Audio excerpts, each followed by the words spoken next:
ഒരു കുഞ്ഞിനെ പ്രസവശേഷം കൈമാറിയാൽ 3 ലക്ഷം രൂപ വാഗ്ദാനം. ഗർഭിണികളായ യുവതികളെ സോഷ്യൽ മീഡിയ വഴി പരിചയപ്പെട്ടാണ് കച്ചവടം ഉറപ്പിക്കുന്നത്. ഇതര സംസ്ഥാനക്കാരായ സ്ത്രീകളെ ഗർഭിണിയായിരിക്കുമ്പോൾ കേരളത്തിലെത്തിച്ച് നല്ല പരിചരണം നൽകും. നാട്ടിലെത്തുമ്പോൾ തന്നെ അഡ്വാൻസ് തുക, ബാക്കി പ്രസവശേഷം. കോട്ടയം ഈരാറ്റുപേട്ട തീക്കോയിൽ നവജാത ശിശുക്കളെ വിൽക്കുന്ന സംഘം പിടിയിലായി. സംഭവത്തിൽ ഇടുക്കി സ്വദേശി അർജുൻ, സഹോദരി ഭർത്താവ് രാജ എന്നിവരെ പോലീസ് അറസ്റ്റ് ചെയ്തു. അസം സ്വദേശിനിയായ യുവതിയുടെ വെളിപ്പെടുത്തലോടെയാണ് ഈ മാഫിയയുടെ ഇടപാടുകൾ പുറത്തുവന്നത്.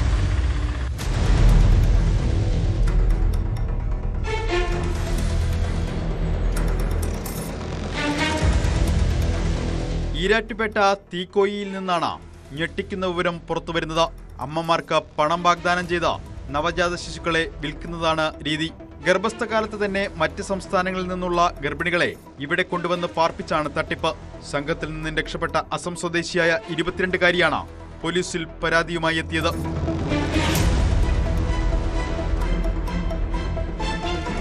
സംഘത്തിൽ നിന്ന് രക്ഷപ്പെട്ട യുവതിയെ പ്രദേശത്തെ അംഗനവാടി ടീച്ചറാണ് പോലീസിൽ ഏൽപ്പിച്ചത്. തുടർന്ന് കോട്ടയത്തെ ഷെൽട്ടർ ഹോമിൽ പാർപ്പിച്ചു. ഹെൽത്ത് ഹോം ഉടമ കൂടുതൽ വിവരങ്ങൾ ചോദിച്ചറിഞ്ഞതോടെയാണ് തട്ടിപ്പിന്റെ വ്യാപ്തി പുറത്തു വന്നത്. ഷെൽട്ടർ ഹോം അന്വേഷിച്ച് അവർ പലയിടത്തും ഇട്ടായിരുന്നു. അങ്ങനെ ആരൊക്കെ വിളിച്ചെന്ന് പറഞ്ഞു. അങ്ങനെ ഇവർ വിളിച്ചതാണ്. തീക്കോയിലുള്ളവർ വിളിച്ച് അവർക്ക് കെയർ കൂട്ടി എന്തോ സ്ഥാപനത്തിൻ്റെ പേര് പറഞ്ഞത്. അപ്പോൾ അവർ നോക്കാമെന്ന് പറഞ്ഞു. അപ്പോൾ ഷെൽട്ടർ കിട്ടുമല്ലോ എന്നോർത്ത് അന്നേരം തന്നെ അവർ പറഞ്ഞു കുട്ടിയെ അവർക്ക് വേണമെന്ന്. അന്നേരം ഉള്ള ഓർത്ത് പ്രസവം വരെ താമസിക്കാനൊരു സ്ഥലമുണ്ടല്ലോ, അത് കഴിയുമ്പോൾ കുട്ടി അവർക്ക് തന്നെ കിട്ടുമെന്ന് വിചാരിച്ചാണ് വന്നത്. അവർ പൈസ അയച്ചു കൊടുത്തു. ടിക്കറ്റിനുള്ളതും ഫുഡിനുള്ളതൊക്കെ പൈസ അയച്ചു കൊടുത്തായിരുന്നു. അത് പിന്നെ അവളുടെ മൊബൈലിനകത്ത് ഇവിടെ വെച്ച മെസ്സേജ് മുഴുവൻ ഇവിടെ ഉണ്ട്. തീക്കോയി ഞണ്ടുകലിൽ ജോസിന്റെ വീട് വാടകയ്ക്കെടുത്താണ് 1 മാസമായി സംഘം പ്രവർത്തിച്ചത്. ഇതിന് നേതൃത്വം നൽകിയ ഇടുക്കി പുള്ളിക്കാനം അർജുൻ, സഹോദരി ഭർത്താവ് തമിഴ്നാട് സ്വദേശി രാജ എന്നിവരെ പോലീസ് അറസ്റ്റ് ചെയ്തു. സമൂഹ മാധ്യമത്തിലൂടെ ബന്ധപ്പെട്ടാണ് പെൺകുട്ടി ഇവിടെ എത്തിയത് എന്നാണ് പോലീസിന് നൽകിയിരിക്കുന്ന വിവരം. തന്റെ 2ാം പ്രസവത്തിലും പെൺകുട്ടിയാകുമെന്ന് കരുതി ഭർത്താവും കുടുംബവും ഉപേക്ഷിച്ചു എന്നാണ് യുവതി പറയുന്നത്.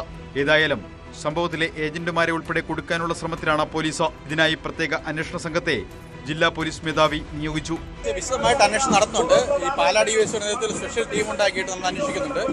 ഞങ്ങളെല്ലാം സംവിധാനം ചെയ്യുന്നുണ്ട്. 2 പേര് ഓൾറെഡി ഇപ്പോൾ നമ്മുടെ കസ്റ്റഡിയിലുണ്ട്. തുടർന്ന് അന്വേഷിക്കുന്നുണ്ട്. എവിഡൻസ് എടുത്ത് ബാക്കി വിശദമായിട്ട് അന്വേഷണം നടത്തുന്നുണ്ട്. കൂടുതൽ പെൺകുട്ടികൾ തട്ടിപ്പ് സംഘത്തിന്റെ വലയിൽ പെട്ടിട്ടുണ്ടെന്നാണ് പരാതിക്കാരിയുടെ മൊഴി. തമിഴ്നാട്ടിൽ ഇവർ നേരത്തെ തട്ടിപ്പ് നടത്തിയിട്ടുണ്ടെന്ന് സൂചനകളുണ്ട്. ഇതിനിരകളായ പെൺകുട്ടികളെ ഉൾപ്പെടെ കണ്ടെത്താനുള്ള ശ്രമത്തിലാണ് പോലീസ് ഇപ്പോൾ.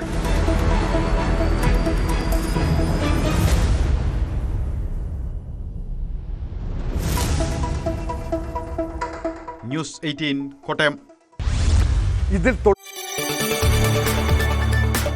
കൂടുതൽ വാർത്തകൾക്ക് news 18 Keralam YouTube channel subscribe ചെയ്യുക.